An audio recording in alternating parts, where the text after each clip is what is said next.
Wahai para wanita, khususnya remaja putri, terutama yang baru pertama kali mengalami masa haid, tahukah Anda bahwa ada dua tanda yang mengakhiri masa haidmu dan kamu kembali suci?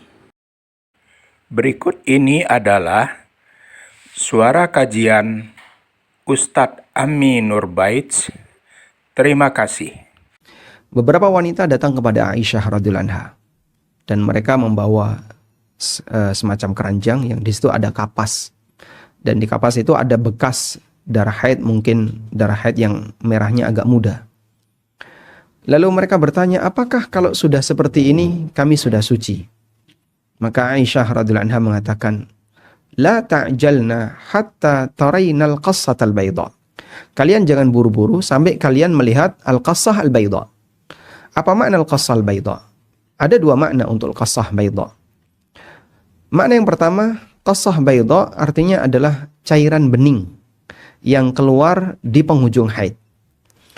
Ketika wanita sudah mengeluarkan ini, maka berarti dia sudah suci dari haid. Selanjutnya dia bisa mandi. Tapi tidak semua wanita mengalami itu. Apabila dia tidak mengalami itu, maka dia bisa berpindah pada makna yang kedua. Yang dimaksud dengan al-qassah al-bayda adalah keringnya daerah tempat keluarnya haid. Artinya darah haid sudah putus. Sehingga qassah, yaitu kapas, ketika dia ditempelkan di tempat keluarnya haid, dia sudah tidak ada lagi darah. Sehingga tetap putih itu kapas. Maka disebut sebagai qassah al-bayda. Bayda artinya putih. Maka saat dia diusapkan di daerah keluarnya haid, sudah tidak ada lagi darah, berarti dia sudah suci. Dari sini para ulama mengatakan bahwa penanda suci dari haid itu ada dua. Yang pertama adalah keluarnya cairan bening tadi atau cairan putih. Yang kedua adalah sudah tidak ada lagi darah yang keluar. Apabila terjadi salah satu dari dua ini, maka berarti wanita telah dianggap suci dari haid.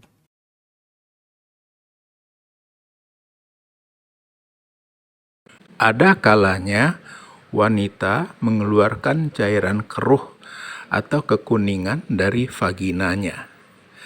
Apakah itu termasuk haid? Ikuti penjelasan syariahnya agar tidak salah menyikapi.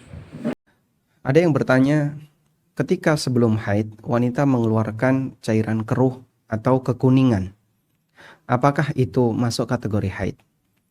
Cairan keruh atau kekuningan itu disebut dengan kudrah atau sufrah. Yang kekuningan disebut dengan sufrah, cairan kekuningan. Sementara cairan keruh warnanya seperti kecoklatan keruh, itu disebut dengan kudrah. Untuk cairan seperti ini, pada prinsipnya dia tidak terhitung haid apabila tidak bersambung dengan haid, baik sebelum maupun pasca. Sebaliknya ketika dia bersambung dengan haid, maka dia terhitung sebagai haid. Dalil akan hal ini adalah keterangan dari Ummu Atiyah radhiyallahu anha. Beliau pernah mengatakan, "Kunna la na'uddu sufrah awil kudrah ba'da tuhri syai'a." Kami tidak menganggap sufrah dan kudrah setelah suci dari haid syai'an sebagai bagian dari haid. Sehingga apabila seorang wanita keluar sufrah atau kudrah yang itu keluar setelah suci dari haid, maka tidak disebut sebagai haid. Sebagaimana ketika dia keluar sebelum haid, maka tidak disebut sebagai haid. Batasannya kalau tidak bersambung bukan haid, tapi kalau bersambung haid. Baik, kalau pasca haid seorang wanita bisa mengetahui, sehingga misalnya dia haid sampai hari Selasa. Di malam Rebu keluar kekuningan atau keluar cairan keruh. Apakah itu haid? Karena nyambung maka disebut haid. Lalu bagaimana kalau keluarnya sebelum haid? Kalau keluarnya sebelum haid, di sini ada beberapa indikasi yang disampaikan oleh sebagian ulama bahwa itu masuk kategori haid, yaitu dia nyambung. Taunya nyambung dari mana, Pak?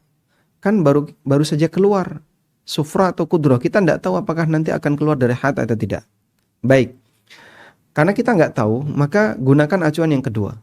Ada nggak ciri-ciri fisik sebelum mengalami haid. Misalnya pegel di punggung atau seperti ada nyeri dan seterusnya. Biasanya sebagian wanita ketika mengalami haid terkadang dia mengalami kondisi seperti itu. Nah, jika sufrah dan kudroh itu keluar diiringi dengan ciri-ciri ketika dia haid, maka terhitung sebagai haid. Dan kemudian nanti saat dia bersambung, bisa dipastikan berarti ini adalah darah yang merupakan darah haid.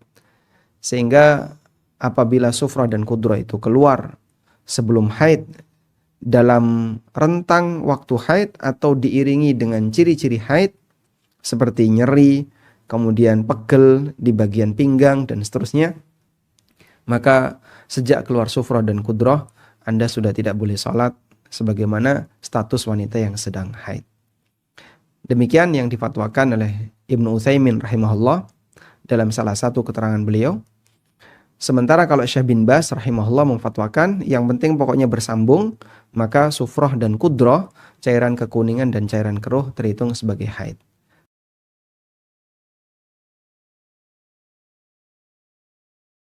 Pada sebagian masyarakat, wanita haid terlarang untuk memotong rambut dan kuku.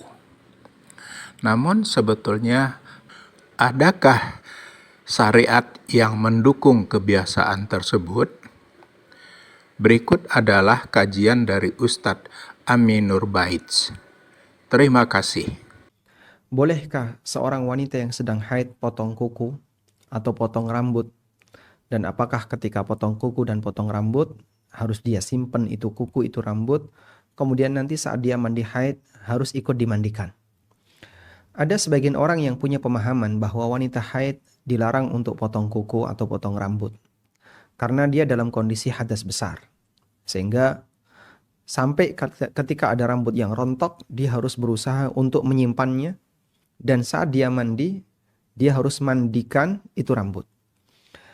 Pendapat semacam ini adalah pendapat yang tidak benar.